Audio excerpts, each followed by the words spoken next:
இனிய தமிழ் சொந்தங்கள் அனைவருக்கும் இனிய காலை வணக்கம். இயற்கை வேளாண் ஆர்வலர் ஜான்சன், கரூர் மாவட்டம் கல்லடை கிராமத்திலிருந்து பேசுகிறேன்.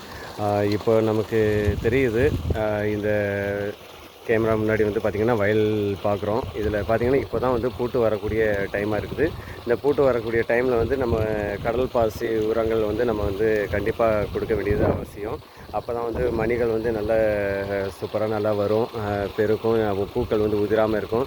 அதோடு சேர்த்து வந்து நம்ம வந்து போரான் பவுடரும் கலந்துக்கலாம். பாஸ்போ பாக்டீரியா இல்லாட்டி பொட்டாஸ் பாக்டீரியா இது கூட வந்து நம்ம கலந்து தெளிக்கிறதுக்கு நம்ம யூஸ் பண்ணலாம். இப்போ வந்து கடல் பாசி உரத்தில் பார்த்திங்கனாக்கா அந்த ஆலி ஜெல் இருக்குது. அந்த ஆலி ஜெல் பார்த்திங்கனாக்கா வந்து ஒரு சில பேர் சொன்னாங்க, தண்ணியில் வந்து கரைய மாட்டேங்குது, எடுத்து போட்டோம்னாக்கா தண்ணியில் கரையாமல் அப்படியே இருக்குது அப்படின்னு சொல்லி நிறைய பேர் சொன்னாங்க.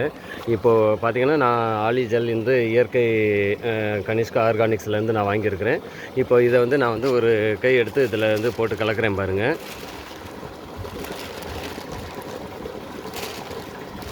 இதுவும் ஜெல்லாக இருக்கும். ஜெல்லாம் இப்போ இந்த மாதிரி தான் இருக்கும். இதை வந்து நம்ம வந்து ஒரு பக்கெட்டில் வந்து தண்ணி எடுத்துகிட்டு, தண்ணியில் வந்து இப்போ ஒரு கை எவ்வளவு தேவையோ அதை வந்து நம்ம எடுத்து தண்ணியில் விட்டு நம்ம வந்து இதை வந்து அப்படியே கையை வச்சு கரைக்கலாம். எந்த ஒன்றுமே செய்யாது. இது வந்து கடல் பாசி தான். அதனால் வந்து எந்த ஒரு இயற்கை பொருள்லையுமே வந்து நம்ம வந்து கை வச்சு செய்கிறோம் அப்படின்னாக்கா வந்து கைக்கு வந்து நம்ம ஸ்கின்க்கு வந்து எந்த ஒரு பாதிப்புமே ஏற்படாது. அதனால் இப்போ பாருங்கள், சில பேர் சொல்லியிருந்தாங்க, என்கிட்ட கூட சொன்னாங்க, இது மாதிரி வந்து கடல் பாசி உரம் ஜெல்லு வந்து தண்ணியில் கரைய மாட்டேங்குது அப்படின்ட்டு.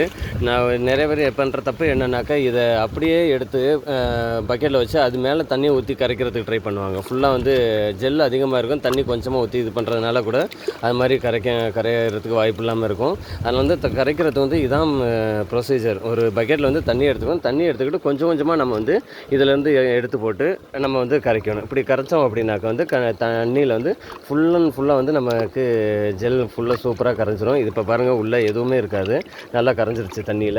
இதை கரைஞ்சதுக்கப்புறம் நம்ம ஒரு ட்ரம்மில் வந்து 100 லிட்டர் தண்ணியில் அப்படி நம்ம வந்து யூஸ் பண்ணிக்கலாம். ஒரு அரை கிலோ இல்லாட்டி 1 கிலோ கூட நம்ம வந்து கலந்துட்டு நம்ம தெளிக்கிறதுக்கும் யூஸ் பண்ணிக்கலாம். வேர் மூலமாக நம்ம கொடுக்கறதுக்கும் கடல் பாசி உரம் வந்து ரொம்ப நல்லது.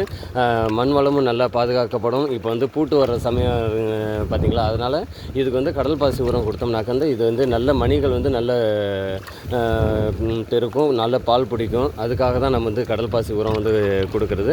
ஸோ எல்லோரும் இந்த இதை வந்து எப்படிங்கிறத வந்து கரைக்கிற முறையும் பார்த்துருக்கோம், என்னென்ன கொடுக்கலாம் அப்படிங்கிறதையும் கொஞ்சம் மேலோட்டமாக நான் சொல்லியிருக்கேன்.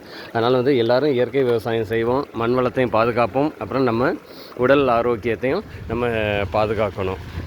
அதனால் வந்து நம்ம உடல் ஆரோக்கியம் வந்து ரொம்ப முக்கியம். ஸோ எல்லோரும் இயற்கை விவசாயம் பண்ணுங்கள், நல்ல விளைச்சல் வந்து வரும். யாருமே வந்து சொல்லுவாங்க வந்து விளைச்சல் வந்து அதிகம் வராது அப்படின்ட்டு. இங்கே பாருங்கள், பக்கெட்டில் வந்து பாருங்கள் ஊற்றியாச்சு. ஊற்றினதுக்கப்புறம் சுத்தமாக ஒன்று கூட இல்லை பாருங்கள், எல்லாமே கரைஞ்சிருச்சு பாருங்கள். இதுதான் வந்து ப்ரொசீஜர். அதனால் இந்த மாதிரி வந்து எல்லாருமே இந்த சிஸ்டத்தை ஃபாலோ பண்ணுங்கள். இயற்கை விவசாயம் செய்வோம். நன்றி.